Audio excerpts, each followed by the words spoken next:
पहला जो था ना, उन्होंने हमारे जो सैलाब आया हुआ है उसके ऊपर बात की, क्योंकि उन्होंने कहा कि जो हमारे सैलाब आ रहे हैं, आज आपको पता चलेगा कि बिलियन ट्री सुनामी, जिसको हम कहते थे कि दरख्त लगाओ, वो कितना ज़रूरी है पाकिस्तान के लिए, क्योंकि ये दरख्त ही हैं जो हमारी माहौलियात को ठीक कर सकते हैं। बल्कि उन्होंने ये कहा कि इसको जो 10 बिलियन ट्री सुनामी का भी अपडेट मिलना चाहिए, क्योंकि इमरान खान ने वो भी अनाउंस किया हुआ था मैं जेल में जाने से पहले कि 10 बिलियन की तरफ वो जा रहे थे 2022 में। 10 बिलियन का उन्होंने अपने लिए टारगेट सेट किया था। देखें, जो दरख्त हैं, आज आपको पता चल रहा है जो ऊपर से लैंडस्लाइड्स हो रही हैं वो किस लिए हो रही हैं, और जो जानी नुकसान, माली नुकसान, ये किस लिए हो रहा है, क्योंकि ऊपर से आपने जब दरख्त काटेंगे, और अगर बचत हुई है वो इसलिए हुई है क्योंकि ये दरख्त जो है ये बड़े हो गए हैं। इमरान खान ये भी चाह रहे थे कि जो अब जो जितने साइज़ के दरख्त हो गए हैं वो भी दिखाए जाएं। और आपको ये पता है ना कि IUCN जो इंटरनेशनल ऑर्गेनाइजेशन है, उन्होंने इसका ऑडिट किया हुआ है, और दुनिया में पहचाना गया है कि जो बिलियन ट्री सुनामी थी, इसमें एक्चुअली जो सबसे ज़्यादा काम किसी मुल्क ने किया था, पाकिस्तान इस बिलियन ट्री की वजह से, बिलियन ट्री जो उगाए गए थे इसकी वजह से पहचाना गया था। तो ये जो बिलियन ट्रीज जो दरख्त लगे थे, ये काफ़ी इन्होंने पाकिस्तान की, और ये जो जो ऊपर से जो फ्लड्स आए हैं, जो लैंडस्लाइड्स हुए हैं, काफ़ी बचत इन्होंने की है इस वक्त। और जो पंजाब के फ्लड्स हैं, उन्होंने उसका भी जिक्र किया। उन्होंने ये भी कहा कि सब लोग जो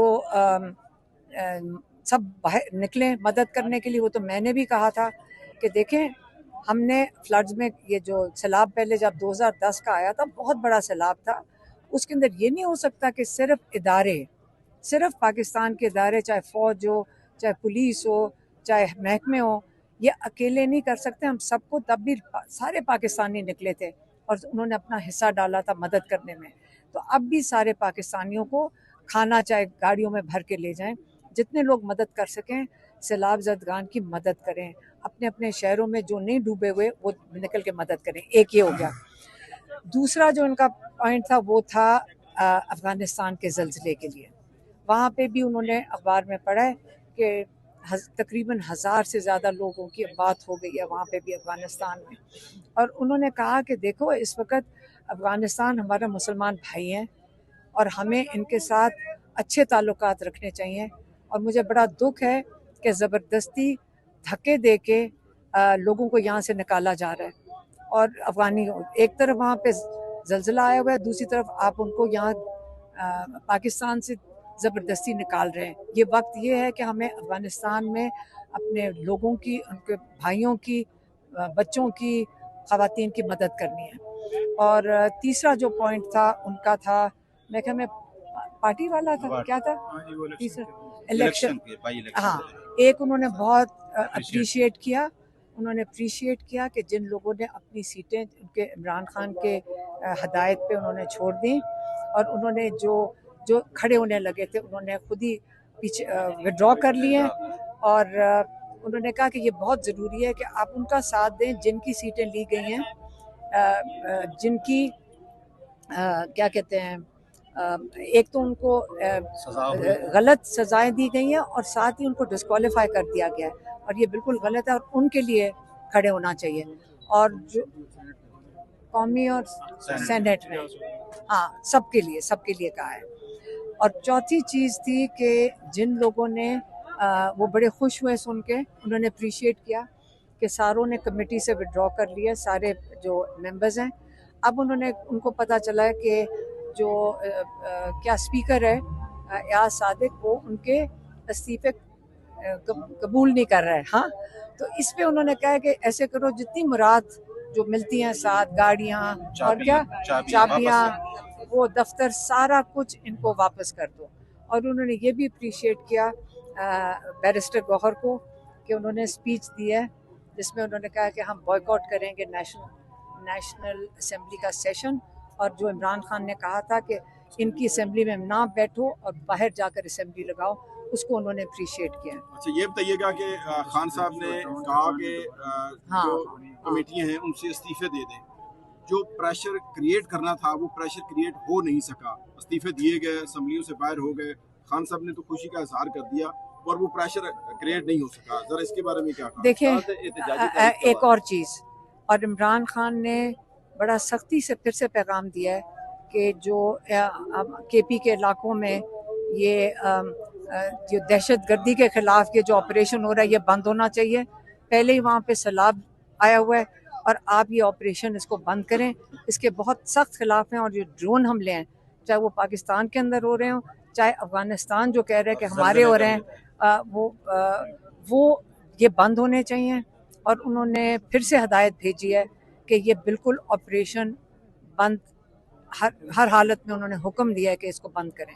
ये और इस पे और सॉरी ये बता रहे हैं कि और हुकूमत उसके ऊपर स्टैंड ले कि हमने यहाँ ऑपरेशन नहीं होने अली अमीर गंडापुर ने कल एक बड़ा अहम बयान दिया है कालाबाग डैम के ऊपर, खान साहब को बताया तो उन्होंने क्या कहा?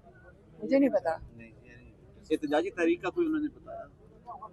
इस वक्त सैलाब आया हुआ है, इस वक्त देखिए इमरान खान कैद तन्हाई में, शुक्र है उनको अखबार मिल रहा है, लेकिन आप क्या चाह रहे हैं कि इमरान खान क्या तहरीक का इस वक्त बताएं? इस वक्त पाकिस्तान में सैलाब आया हुआ है, अफगानिस्तान में जलजिला आया हुआ है। बच्चे कब आ रहे हैं? कोई हुई बात खान साहब की, उनसे बात करेगी? बच्चों की नहीं, बच्चे अब एम्बेसी में जाकर वो भी एम्बेसी में जाएंगे क्योंकि उनको वीज़ा नहीं दिया जा रहा।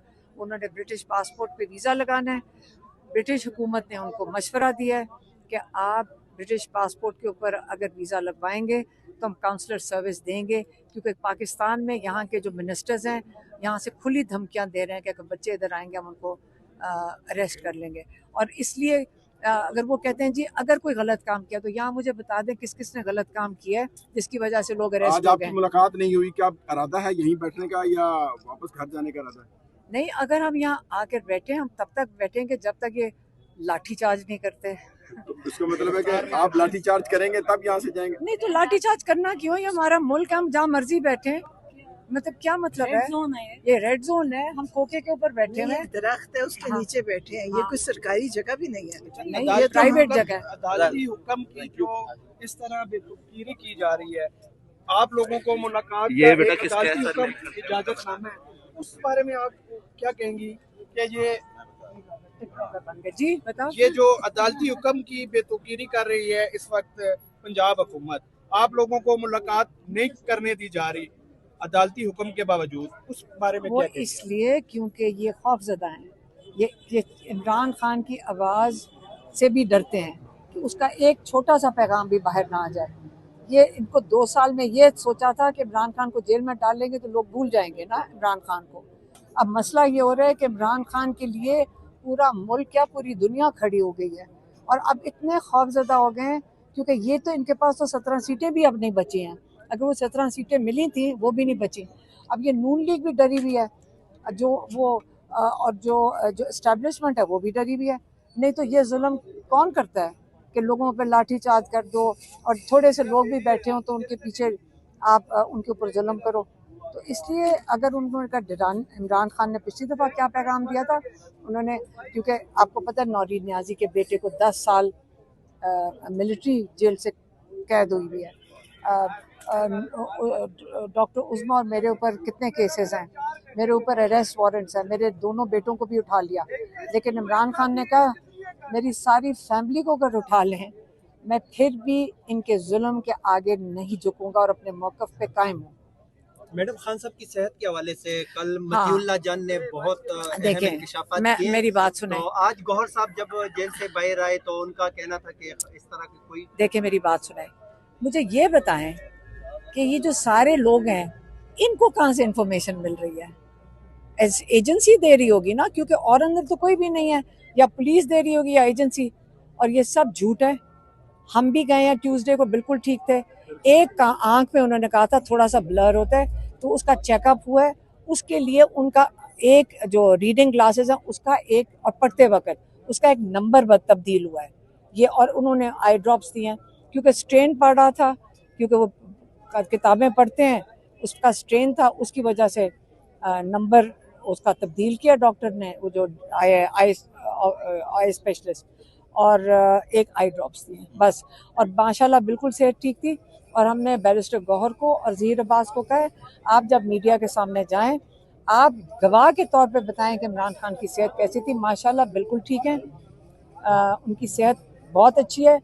और इमरान खान को अब 2 साल के बाद ये कहना चाहते हैं कि कुछ ना कुछ उसको अल्लाह ना करे कि कुछ हो गया है, लेकिन अल्लाह का शुक्र है, अल्लाह में वो यकीन रखने वाले ईमान वाले इंसान हैं। इनको सॉलिटरी कन्फाइनमेंट में डाल दिया इमरान खान को, लेकिन एक मजबूत ईमान वाला इंसान शख्सियत हो तो वो ये भी टाइम गुजार लेते हैं। और वो अपनी सेहत उनकी बिल्कुल ठीक है, मजबूत है। और इंशाल्लाह हम उनको ये जो 14 साल कैद और 10 साल कैद है ये हवा में उड़ जाएंगी। अभी इंशाल्लाह हम सारे जो खड़े हैं ये आपको यहाँ से थोड़े से, आपका ख्याल है थोड़े से 1000 बंदा खड़ा होगा। ये जो पाकिस्तानी तैयारी कर रहे हैं अपना इतने अजीम लीडर को और बाकी जो नाजायज़ कैद में, इंशाल्लाह हम सारे यहाँ मौजूद आ जाएं। ये वक्त जल्द आने वाला है कि अल्लाह की भी मर्जी और अल्लाह का भी प्लान है। और आप सबसे बड़ी चीज़ देखें, इमरान खान के लिए दुनिया में दुआएं होती हैं। आज तक मुझे कोई एक इनमें से बता दें इनके लिए कोई दुआ करते, घर वाले भी नहीं करते होंगे। इमरान खान के लिए दुनिया, खाना काबा, करबला, अमेरिका, जहाँ से सुने लोग कहते हैं जी तहज्जुद में हमारी माएँ दुआएं कर रही है। कोई माँ किसी के अपने बच्चों के अलावा नहीं करती। इमरान खान के लिए दुआएं हैं और मैं इमरान खान को ये बता के आई थी आपको फिक्र नहीं करनी चाहिए, आपके लिए इतनी दुआएं हैं और जो आपके साथ जुल्म कर रहे हैं उनके लिए उतनी बदुआएं हैं। गजा में और फलस्तीन में भी दुआएं, सब जगह अल्लाह करवा रहे हैं। और इंशाल्लाह इमरान खान सेहत के साथ, जिंदगी सेहत के साथ बाहर आएंगे और अपने मकसद में कामयाब हो गए। आप देखिए। शुक्रिया।